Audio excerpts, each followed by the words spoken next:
So I'm pleased to present the Data Tsunami, When Journalism Becomes Quantified. And I'm even more pleased to present your moderator, Liliana Bounegru. She's worked very closely with the Global Editors Network, organizing the Data Journalism Awards. So come on up.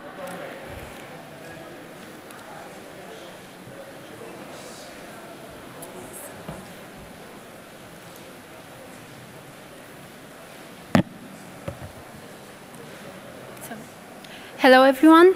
I'd like to invite our panelists to join me on stage.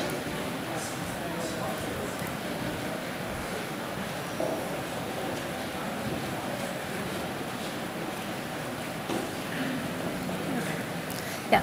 So.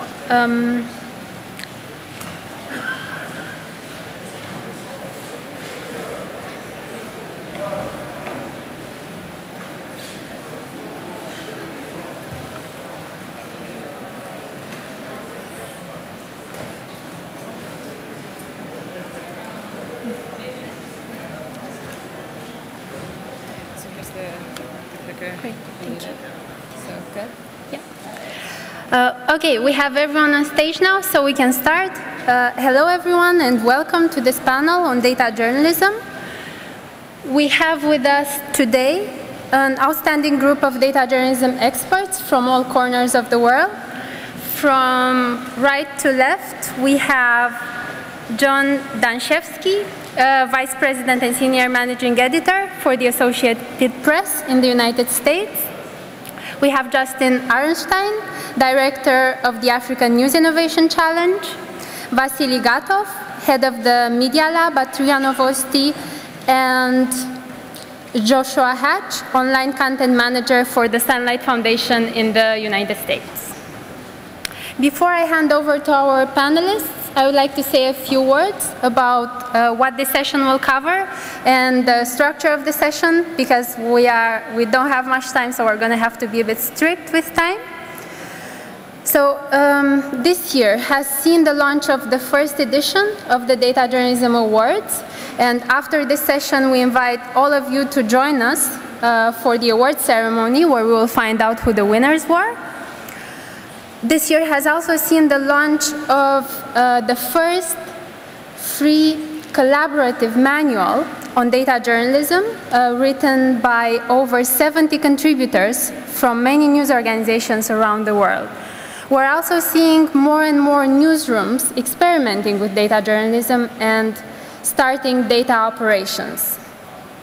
And last week, Simon Rogers, the editor of the Guardian data blog, and Simon Rogers is one of the most popular figures in data journalism in Europe, has published an article which soon became very popular. I think it was tweeted 500 times or so, called "Data Journalism is the New Punk."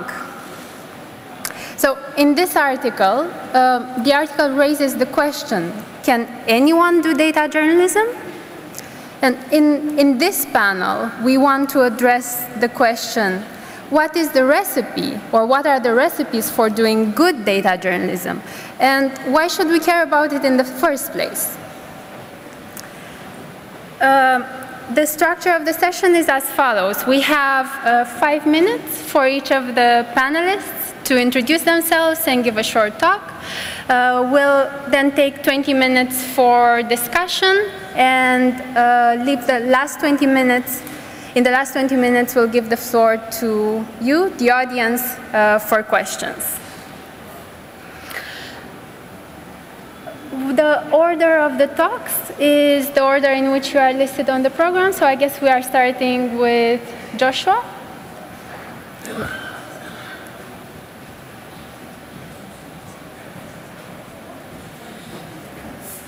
Thank you.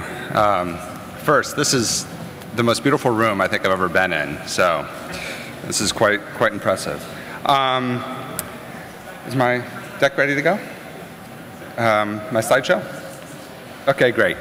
So there are a lot of different things I could talk about, but I'm going to very quickly talk about a form of newsroom structure that I think is important. And a lot of times people will say, do journalists need to learn how to code?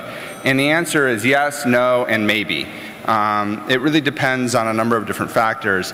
And what I'm going to talk a little bit about is the idea that you're better off building a team with different skills than trying to hire the lone superstars. There are a few of them. The Guardian has one that came from the New York Times. But they're typically fairly rare, which is why they're superstars. Instead, you can build a really good team. And the analogy I usually give in the States is of a baseball team. That may not play as well here. But the idea being that on a baseball team, everybody has to have core skills. They run and catch and hit and throw. But you have specialists within that. You have a pitcher who can throw exceptionally well, or you have a center fielder who is exceptionally fast.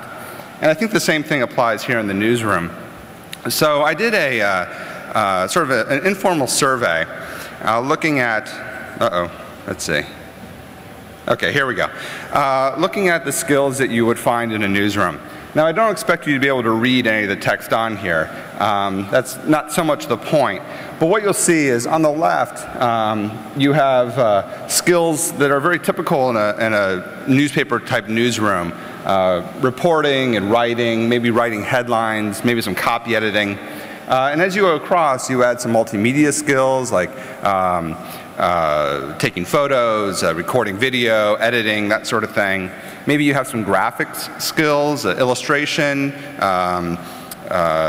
creating maps, and that sort of thing.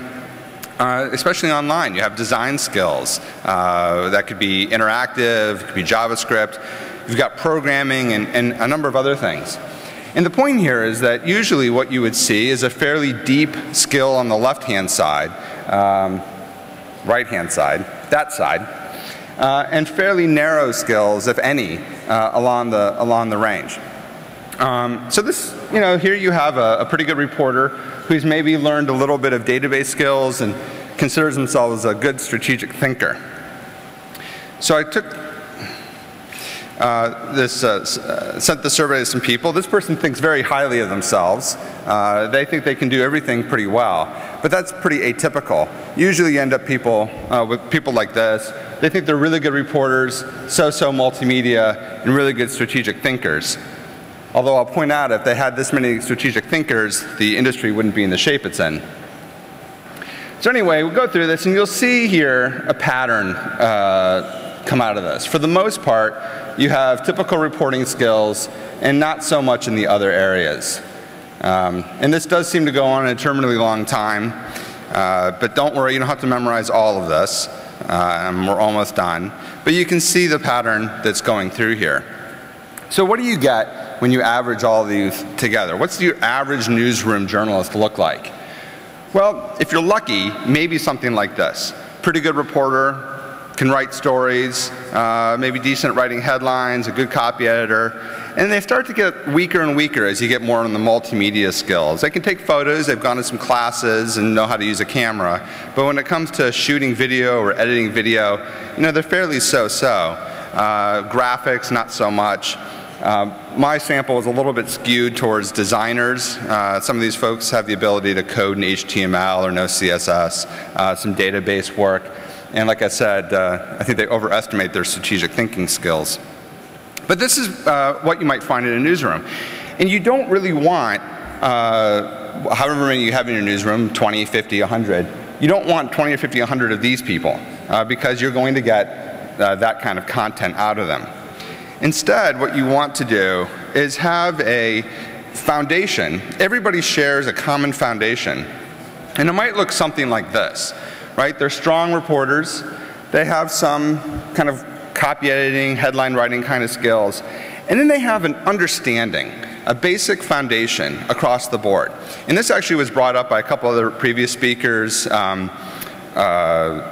Shikwe from yesterday afternoon. Jim Roberts talked a little bit about this as well. This idea that you're able to communicate with other people in the newsroom, right? You don't have to know how to do JavaScript, but you should know what it is and how it works generally, so you can talk to the person who's an expert. So this is your foundation, and then you start hiring people who are specialists.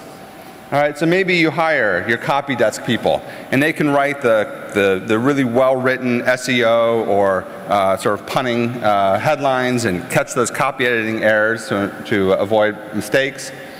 Right, you hire people who are exceptionally good at multimedia and photography and video and really excel in that. Every reporter doesn't have to be that. You have specialists who can do it, but everybody understands what makes good multimedia. And so on. You can kind of guess where this is going.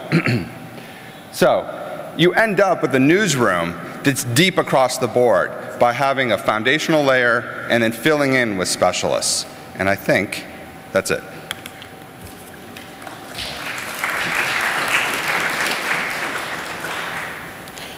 On to Justin.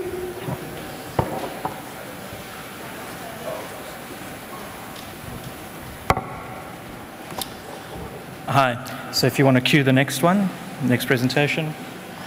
While that's happening, so my name is Justin. I'm from South Africa, and I started out as a journalist in an investigative newsroom, and then evolved into being a media owner, and now work with an association of media owners across Africa called the African Media Initiative. It's roughly about 800 of the continent's largest media companies. And what they're doing is they're concerned about what they've seen happening in the US and Europe, specifically around the business model, and they're trying to develop strategies to leapfrog that disruption which is coming to Africa as well. Although in Europe and in the US it's been driven by the net, in Africa it's the initial waves of this disruption are being driven by mobile, and advertising is now starting to migrate onto mobile. So what we've been doing is almost at an advantage for once, looking north and seeing the mistakes that have been made in the global north and trying to learn from those. And one of the strategies that we've taken home and are trying to push very strongly is to build not individuals, and even going beyond building teams, is to try and build ecosystems in the media companies that we're working with. So getting beyond tools, let's just see. And getting beyond even news, we're trying to push a strategy that says we're not mobile first, we're not web first, we're going to be data first. And to do that, we understand that we're going to be fairly good and that our newsrooms are already grappling with and experimenting with data reporting and data visualization. But how do we mainstream this into our business model so that it becomes integral to the way that the companies operate, and it's not something that a newsroom needs to fight for resources for or for external assistance with? And I'm going to quickly flip through some websites that are not journalism, but are what we are calling utility news services. These are largely American examples. This is one that allows you to compare the city that you live in, and it's been fairly cheeky. It's using data visualization based on the 7 deadly sins from the Christian Bible. And what it does is, unfortunately, it's not live, but it pulls on a range of demographic and lifestyle data drawn both from editorial sources, but also from deep data sources, from people like the UN and other collection agencies. And it seeks to be an ever-fresh tool that is dynamically and constantly updated for people, and specifically for readers, to use to make everyday decisions in their lives. This is one out of the UK, which tries to address, we're trying to use it to try and address some of the shortcomings that we see in editorial stories and trends that are repeatedly tackled by newsrooms on an annual basis. In fact, every time government launches a budget or any local authority announces their budgets, and it tries to break it down and turn it into a hyper-personal and hyper-local experience for readers. Again, going beyond journalism, almost augmenting the reporting and becoming a tool that people can use. In this case, you can select your own salary. I'm sure a lot of people are familiar with it. You can select your own salary. It tells you what your tax band is, and then it gives you an itemized, localized breakdown on exactly how government is spending the money out of your pockets. And the idea is that this stimulates civic discourse and public engagement around issues that we often labor for 2,000 words in a newspaper trying to make relevant to people, or 10 or 15 minutes on a television or radio show. Sorry, wrong way. And then this is something that has had global impact on an African issue, the Lord's Resistance Army in Uganda and Kony 2012, based on mapping and how mapping can potentially tell stories. But using what is not often journalistic information, it is discrete points of data that then tries to tell a narrative story. Those are just some examples of the kinds of back-end technologies and back-end tools and interfaces that we're trying to encourage some of the newsrooms that we're working with in specifically Kenya and East Africa at the moment to start building as part of the journalistic editorial package right from the beginning of production. So what we're pushing is, as I said, a data-first, platform-agnostic approach to re-engineering the way that we approach news. It's possible because the media that we deal with are often still just beginning to grapple with digital reporting. So there's not a lot of legacy systems built into many of these newsrooms. And we're trying to encourage rapid experimentation and iteration and saying that failure is good, which you've all heard before, but is a very difficult thing to embed in a company.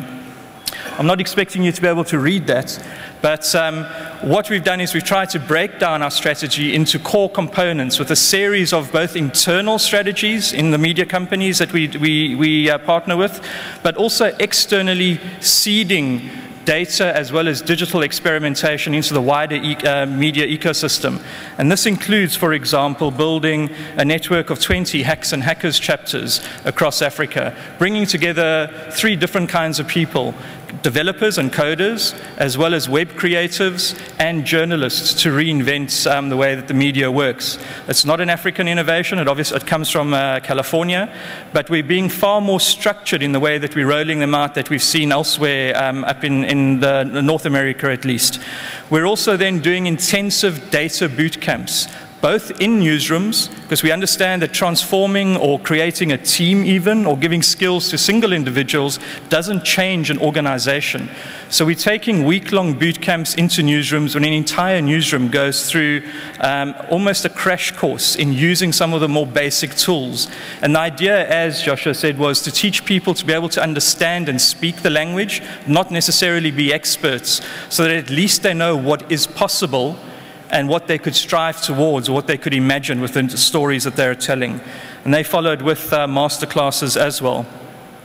But the only way that we really are being able to do any of this, because there's substantive investment from the companies involved, is that we've been fairly precocious. We've gone and we've tried to terrify the owners of the media companies. We've invited them into briefing sessions with mobile companies, and we've had the mobile guys explain to them how they're busy taking their business away, how advertising is migrating onto mobile platforms, how the analytics and the reach is far more powerful than legacy media. And then we've asked them to give some projections of when they see a tipping point arrive. And after that meeting, we've had wildly enthusiastic collaboration and response from media companies. We've also started engineering MBA-style mid-career courses for media executives to almost retool themselves.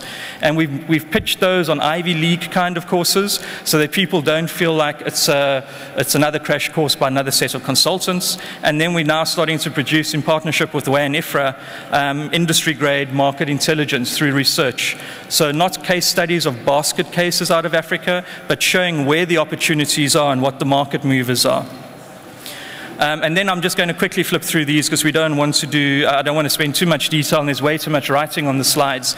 But something that we've learned from Mozilla and that we're now scaling also is embedding coders into newsrooms to help spark that revolution and build internal capacity.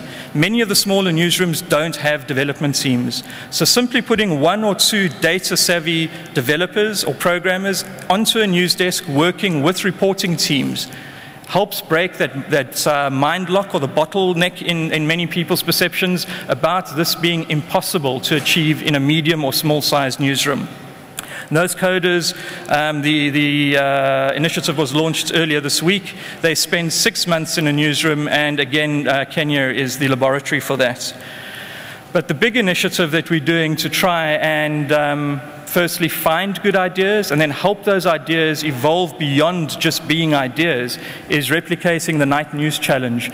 So what we've done is we've launched earlier in May the Africa News Innovation Challenge, which is offering $1 million cash, as well as supporting engineering, additional engineering support, and additional business development support for good ideas coming out of Africa. A maximum of 10 prizes of $100,000 each, or many more smaller prizes, depending on the quality of the ideas that we get. And that's not an endpoint. Any of these ideas that produce proof of concept, we help then connect with venture capitalists. And the idea is that we create not just a marketplace, but a pipeline for ideas to evolve right from a grassroots level up to something that could be a standalone product or could become a breakout service within a larger media company. Certainly if the slide will work. The website with the web address is africanewschallenge.org, and we've deliberately opened this. We haven't confined it just to African development teams or innovators. We've opened it to global competition. What we are stipulating is that anyone who has a great idea, partner with an African media organization or a media startup, will help connect you if you don't know people on the ground. But the idea is that we need to start sharing skills and also experimenting in this very vibrant, aggressively growing media marketplace that is still Africa, with a big focus on mobile platforms at the moment. So that's the website if anyone is interested. I'm sure during the discussion we're going to speak about a lot of the actual strategies that we're going to be implementing. Thank you. Thank you, Justin. Now, the next speaker is...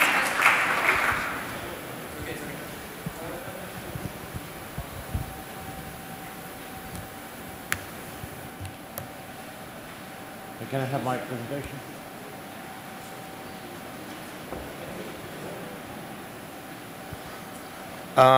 Hello, I'm working for the largest Russian news agency, Novosti, and I try to access in my presentation our experience from extracting data from nearly everything what surrounds the life of the news agency. Data is everywhere.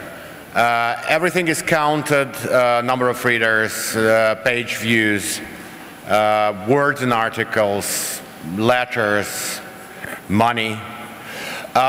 Agency, because it's digital in its basic form, it's the best positioned organization in the news flow to analyze and measure and visualize and provide data tools. It's just one slide to explain our operations. It's highly integrated. It's different digital and paper products that merge and work together. We try to balance international and national presence and use many user platforms, actually 11. Data is something that is not enough always. This is a small list of analytical tools we use to analyze only our own traffic. Most of these are either real-time or the close real-time.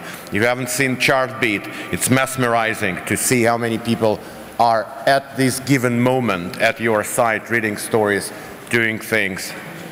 But it also provides enormous amount of information about what is happening with your... This is just a day, sometime in May, for RIA Novosti. It's about 1,500 stories in Russian, hundreds in other languages, hundreds of photographs, the amount of working hours, and so a lot of it. But two last lines about semantic entities and semantic relations. It's the daily output of our semantic engine that stands behind the news operation and prepares everything what is produced or reprocessed by RIA Novosti for our clients. Giving data, access to data, including your own usage statistic and your own information about what people do, gives a lot of power to your customer. Would it be a business-to-business customer or just a person who is reading your story? But it also advances journalists, because journalists like the data if they know how to use it. And that was one of the purposes of creation of our internal educational system that shows people how to use data in their stories, how to use data sets, spreadsheets, and interactive instruments, one of which I've shown yesterday to you. There's a lot of data that you can extract if you don't have this type of stats that agency can get out of their information. Social information about your Facebook and Twitter, or for us it's also Vkontakte. This information should be open, this information should be shared. The amount of people subscribed to RIA Novosti open Facebook page is about 600,000 people. Their attitude towards the news is really a very serious thermometer for editorial judgments, and we actively develop the connection between what people want to see in the agenda and what they really see. For agency, it's always the question whether it competes with the clients when it starts business-to-business clients, when they start to take the orientation towards the data tools that change the output in regard to the public interest. But in fact, as we found now, it doesn't really crash B2B operations, but actually help them. Again, there is a lot of data inside your organization. Just look for it, and this data will definitely suggest some of the ideas, even on the business side, how to expand the presence of your information, your attention that belongs to you in the business of your customers. Definitely, this requires a lot of innovation, a lot of technology. I would completely agree with my colleagues. Put data scientists, put web specialists, put people who could work with data into newsroom. We now have several people closely working with newsroom people on permanent data projects, that databases that are part of the coverage, that are becoming more and more popular as a landing page for best readers who spend sometimes hours on this content because they're doing research with these tools. These are slides that I don't want you to read. If you're interested, you can download, I think, all the presentations. Semantic, as every agency, we work on that, and it actually goes to hyper customization of the content.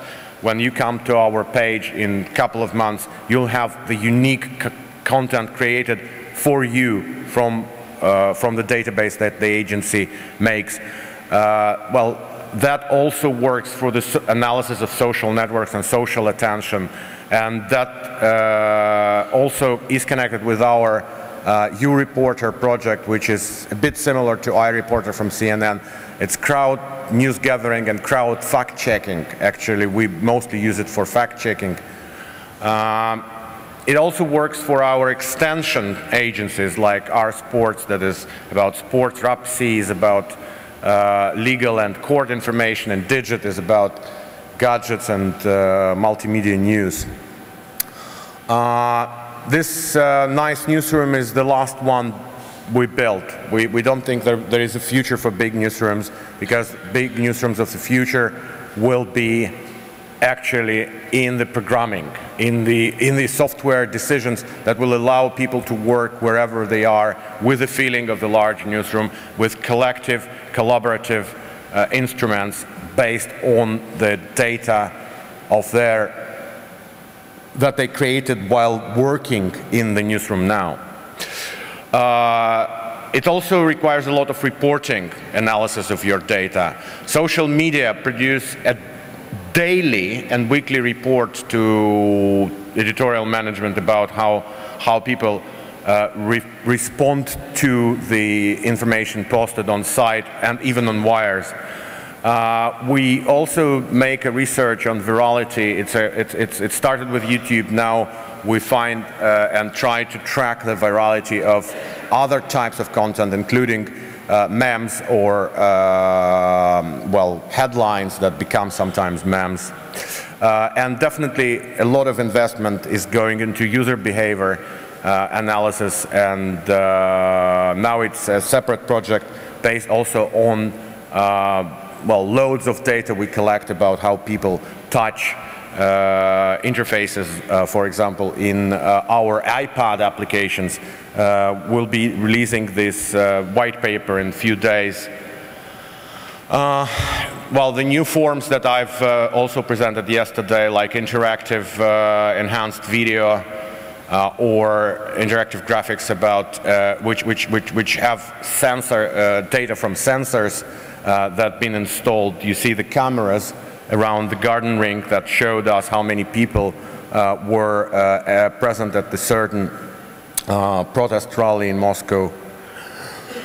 But also live blogging gives you a lot of additional data, because you capture people attention for some 10 minutes or even more, and you finally, I mean, that's a graph that barely shows you how much the enhanced video and enhanced infographic advances in terms of usage, and average time spent grows dramatically, 7 times against the average. It's last slide. Again, unfortunately, this is not a cheap path to the future. It requires a lot of investment, both of money and brains, and I think colleagues from AP will say that even more expensive than we do. But that's the only way to say see you in the future. Otherwise, we'll remain here. Thank you. Thank you, Vasily. Next, we have John Daniszewski from the Associated Press.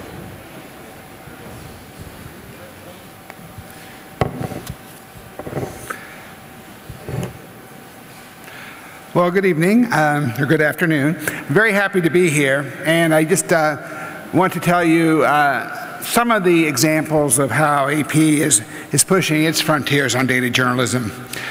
We consider this a new and expanding part of our news service, our 166-year-old news service. In fact, of all the challenges, I think, facing news organizations in the digital age of keeping up in this always connected world, I think one of the most interesting is how to find and make use of the new computing tools available to better explain the world to our readers and customers. So this is why AP has been making a major push on computer-aided investigative journalism, data journalism, and data visualization to tell stories in new and revealing ways. AP feels that this area is really important, and as an example of this, just in the last few months, we have moved our interactive departments and merged it with our Nerve Center, which is the beating heart of the news department in the newsroom in New York. So we now have our data specialists and data visualization people sitting right there at the command hub of the AP. We believe that data stories and working with large data sets also requires a new kind of journalism. A journalist who is numerate and capable of working with computer coding. I think I agree with the premise that in this converging world, we need more journalists to be programmers and more programmers with the ability to be journalists, putting their coding skills and technical background to work to gather and ferret out stories from the large data sets which are now available and are coming online more and more frequently. There's a universe of possibilities to tell stories, and more importantly, find stories in data. In many cases, these will be stories that others do not have, bringing unique value to our news products and distinctiveness to our coverage, and that high level of engagement that Vasily was just talking about. It's especially important for a news service like AP, where we are always fighting against the commoditization of news, to have distinctive stories. And we see data as one of the ways we can do that. That's one of our strategic goals. Of course, graphics have always been used to illustrate a story, going back to newspapers in the 1800s. However, a more sophisticated use of data is to use it to find the story. In other words, sometimes a graphic or an interactive can be the story. And other times, like in the case of the stress map that I have up here now, it is the story and is a powerful reporter's tool to identify other stories. Now, this is something we did a few years ago. It won several awards. It was a way of tracking in real time using constantly updated data where the Great Recession was hitting in the United States. And it told a picture of how the economic downturn was varying by county to county across the country. And it gave rise to, we estimate, about 200 news stories. I want to show you quickly some examples of other ways we are using data. This is a very simple graph, but it's from the European debt crisis. We hear a lot about Greece and the debt crisis, but how much debt does Greece really have in reality compared to other Eurozone countries, and why is they solving their problems so difficult? We've done this by charting and matching up debt as a percentage of GDP and combining it with unemployment. Why? Because it's very difficult for a country to slash spending when unemployment is already high. We feel these are the kind of uses of data that give more insight. Another issue in the States recently has been gas prices. It's an argument heard every time that gas prices in America go up. The US production should go up at the same time in order to bring the price down. But we asked ourselves, is that really true? And here, by comparing the average gas prices of the last several decades compared to US oil and gas production, we see that really there is no correlation. So this was a story that gathered a lot of attention in the state because it debunked a very popular myth that the politicians were promulgating. Gay marriage. This is just a slide. In reality, it's an interactive and people can play with it. But each state in the United States has dealt with gay marriage differently. And for our readers trying to size up what is happening on a national scale, it can all be a bit overwhelming. This is an instance where mapping the data can really help. In this interactive, a user can roll over the states, which are color-coded for different categories, and get the latest activity on gay marriage. A reader can use the scroll bar at the top to see how the country has evolved on the issue. And counterintuitively, what it really has shown is that gay marriage in the United States is becoming more commonly outlawed than permitted, which again was sort of a debunking of the social trend that most people saw.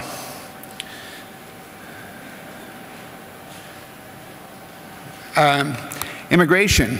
Popular argument in the States is that illegal immigrants need to be curtailed because they're, quote, taking American jobs. Well, proving this one isn't possible. It is possible to look at the estimated illegal immigrant population in a state versus the state's estimated share of immigrant labor. And what we found when we looked at this was that a large percentage of the labor force in a state is likely to be immigrant out of proportion to their presence in the state. In short, this study more or less confirmed the perception that illegal immigrants were having an impact on job availability in the US. We had last year and early this year a wave of anger, the Occupy Wall Street movement. And the protesters talked about many numbers reported to income inequality, CEO pay, the 99%, et cetera. However, most people, with the exception of economists, probably had little idea what they were talking about. This is a story that we did in Interactive. It was an online video player that helped them comb through in a very simple way the data and combining data visualization, animation, and good old-fashioned broadcast presentation. And again, a highly engaging way of using data. And what about the traditional news story? We find that data helps even there. Okay, so it's been a century since the tragic night when the Titanic sank with more than 200 people losing their lives. Why are we still fascinated? This is another piece using data that answers questions about the disaster and combining it with animations and traditional broadcast presentation. Very popular, both interactive and online. For those of you who caught Tom Kent's presentation yesterday that alluded to the AP's Global Freedom of Information Project, we challenge governments all over the world, he mentioned, to comply with the freedom of information laws already on the books and give us records of worldwide terrorism arrests since 9/11. But what does a news organization do when it gets such a massive data dump?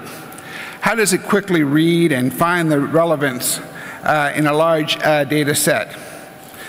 This is part of the reason for AP's Overview project. This is an open source software program that the AP is developing as part of the Knight Challenge grant. What exactly does Overview do? Well, if you're into buzzwords, you could say that Overview does semantic visualization and hierarchical clustering of large data sets. So there. In layperson's terms, it helps you find relevancies and connections in a large data set when you do not know exactly what you are looking for. Now, this is a pretty busy slide, but in this example, we researched 4,500 documents from the US Department of State on contractor incidents in Iraq over the last several years. Our data visualization pioneer, Jonathan Stray, estimates that at 1 page per minute, 8 hours per day, it would take about 10 days for one person to read all of these documents, to say nothing about taking notes or doing any sort of follow-up or analysis or actually writing the piece. So this is exactly the kind of problem that Overview would like to solve. In about 12 hours of work, Overview was able to map out all the data, seeking out keywords and topics in all these different documents in different ways, and give a map, a cluster map, to the reporter of everything that was in the documents. The prototype program is still in development, and you can download it from the web and start playing with it in your newsrooms now. But it will find patterns in large data sets. So this is just a sampling of what the AP is doing with data journalism. I think we believe that this is going to be a very important thrust of the news agency of the future. In an era when so much information is circulating on the web, that is opinion, spin, falsehood, and with really a serious shortage of facts governing our national discourses, data journalism has the beauty of being able to either shatter or confirm the myths and memes. And that is what your news organization can do. And that is what an authoritative news organization like the AP wants to do to bring value, accuracy, and relevance to our readers. Thank you. Thank you, John. So this was our last talk, so we'll now move to the discussion. And I'd like to start the discussion by taking a step back. And in your presentations and in previous panels which discussed data journalism, the focus was how to do this and how different news organizations are doing this. But I would like us to take a step back, and rather than taking for granted what data journalism is, what makes it distinctive and why it's important, I would like to ask the panel your opinion on this, and also why you think the public at large and editors-in-chief and newsrooms in particular should care about this. Well, yeah. I can address a couple things. I mean, a full answer would take the rest of the session. So, for one, it's an effective traffic driver because it can be personalized. It also, if you do it right, you build it once and then you have new data flowing in, so it's constantly updated and current. You can think about it, and I think Justin got to this quite effectively, data as applications, data as a service. And I think you're right to show non-journalism examples because you see some really good uses of it there. My favorite is TripIt, which takes your travel information and turns it into a real useful service for you. But you can do this with a journalistic approach as well. So it's an incredibly strong traffic driver. It's personalized. It can be personalized for users and constantly updated, and have what you would call a long tail in terms of traffic. So very quickly, that's how I'd answer that. There's much more, though. Great. Does anyone else want to have a go at? Just one additional. Is this on? Just one additional one that often I think newsrooms overlook is that data journalism isn't just forward-looking. It's also a way of reviving your deep archives, and often media are sitting on archives going back 150 years. And by turning that into structured data, suddenly that starts becoming both an asset that the commercial division of a publication or of a media company can revive and turn into new product, but it becomes a very rich resource for newsrooms themselves to start telling far deeper and far more nuanced stories. And for building some of these new apps that start adding additional context to the physical landscape and the world around us. I think what we try and push, or what I try and push with a lot of the newsrooms that we work with, is that the way that we consume news is fragmenting or atomizing as well. And we need to start thinking about how we're going to start embedding the stories that we tell in a world that isn't read on a tablet even. It's something that we're going to be navigating through. And to do that, we're going to have to break down stories into their component data parts. So we're working very hard with newsrooms, firstly, to liberate the data and the information inside them, but secondly, to change the actual production. A journalist needs to start encoding data into a story as they start telling that story. Firstly, collecting the information, but secondly, start turning it into a narrative. And I think that's a massive mindset that very few newsrooms have started tackling yet. Yeah, I would agree with Justin on that. It's just the beginning of the process, and younger people will become the users. More data they will require from the story or from the author of the story, because well, first of all, they are much more visual. The percentage of visual participants of the communication will grow, because every interface around us, the way advertising organizes our perception of the reality, moving towards visual communication. And without data, visual communications would be just emotions. Data brings the knowledge, the meaning into visual communications, and that's for sure. I think that's a very important point. When news agencies and news organizations are struggling with the issue of trust with their readers, there's something very attractive about data, because people feel, we all know that data can be manipulated and can be deceptive, but I think there's a trust when people see the numbers in black and white, and it brings credibility to your news report. Great, thank you. I hope this will get more newsrooms to look into data journalism. I'd like to pick up on what I saw on Vasily's slide, and also what John just said, that data makes a story deeper and more credible. Does everyone agree with that? Not exactly. I mean, I think it's... Yeah. I think it's another quiver in your arrow in your quiver, if I can get it right. You know, you still have to be transparent. You still have to bring context. You still have to explain it. So, you know, there's the famous Mark Twain line that lies, damn lies, and statistics. And I think that if you don't contextualize data, then it's not helpful. But I agree with your basic point that you want to give people as much depth as they're willing to explore, the transparency, and it's all part of a tapestry that makes you more credible and more useful to the reader. Yeah. I think that there's also a danger involved that a lot of us, especially people who come from an investigative background, where you try and cram as much detail as possible into a story, data opens the floodgates. And we need to learn to have a lighter touch as well, so that it's not overwhelming. And that goes from visualization through to the incorporation of data in stories themselves. But secondly, it's also data can not just be numbers. It's also, if you look at the power of something like Document Cloud, and not just as a repository for information or entity extraction, which starts extracting textual relationships out of it, but the ability that readers now have to start building community around the actual source evidence that we use to tell the narrative. So you suddenly find people starting to build a community of experts around a specific document set or cache of documents that have potentially been leaked, and creating almost a group of lay experts who can help shape some of the context and the narrative around a story that a newsroom wouldn't necessarily have seen. So I think we need to look at some of the social aspects of using data as well. And yeah, I mean, data without meaning of this data is nothing.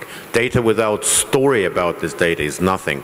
I mean, and it would be always part of the job of editor and author to connect figures, conclusions of these figures, and the meaning. Why it's important to know. Why it's the part of the story. I mean, I do not believe that artificial intelligence will ever do it for us, but because that's the work of man, because we're communicating with each other, not with the Google crawlers. And to me it's also important, and that's where I was trying to get, how do we make sure that our readers have the capacity, have the literacy to understand what that data means, and to understand what that data means they would need to know the context in which it was created. They would need to have quite a lot of knowledge. Well, I think what's encouraging is a lot of journalism schools are starting to dip into this area. I think, maybe to echo some of the points here, you need to have journalists have their same basic allegiance to accuracy, context. They need to be skeptical of their sources and question their sources, and that's what you would find in a good words reporter, and I think you need that in a good data reporter too, who's really going to, before they present the data to an audience, to be sure that it's been doubly and triply checked. Thank you. I'm getting signs that we're running out of time, but I would like to take a few minutes to get some questions from the audience. Are there any questions? Yes, can someone bring a mic? Thank you so much. This is maybe a design question, but something I'm wondering about is, now that the share of mobile traffic is growing so fast, and some major publications already have 40 to 50% mobile traffic, so many of these wonderful data visualizations we're seeing right now and that are getting awards, I wouldn't know how to translate them design-wise into something that works on mobiles. Is there a news organization or some other outlet that you would recommend to us looking at to study how they do it? We do. We do. It's very interesting, but apparently with bigger screens and HTML5 compatibility, you have a lot of interesting things and interesting instruments to get into mobile infographics, but it will be very different, very different, because you have to. I mean, it's my assumptions. There is no knowledge. I mean, you have to fraction the picture and the data differently, rather than. Well, I think it was Alistair from Guardian showing a huge, nice printed infographics yesterday, which they cut down to web realization. Now we have to think about how to put it into mobile. I think Indians will tell us much better, because they have to deal with 300 million readers that read on these screens. So they will know better than us. I would just very quickly say that you need to think about the use case. So it's less about how do we make this work, how do we size this for mobile, and think more in terms of how do we design this for the way people on a phone want to get this information. And they may not even want to get that information on a mobile device. So again, I go to something like TripIt, right, where I can forward my flight information, and on the website I have one experience. On my phone, I'm looking for something else, which is what gate is my flight at. That's all I want, and that's what it tells me. So you can scale the information to fit the behavior of the user. And then also, it's not just visualization. The data itself allows for this personalization and localization in a way that the web doesn't necessarily allow for. But you can't do that unless you've got the deep data, both for the content that you're trying to serve and also the user themselves. So it's also a bit of a two-way street. Yeah, and I can predict that for the next meeting we'll be inviting not designers like it was done before, but user experience specialists like Jesse Garrett from Adaptive Path, and they'd be much more useful in this rather than glorious designers that can make nice pictures for us.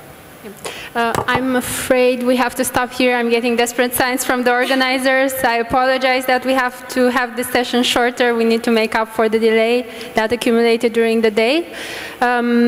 Before we go, I would like to invite all of you to join us after the break at 7 in Salle de Fête for the Data Journalism Awards ceremony, where we will find out who the winners are. And I would like to give a warm thank you and ask you to join me in giving a warm thank you to our panelists today.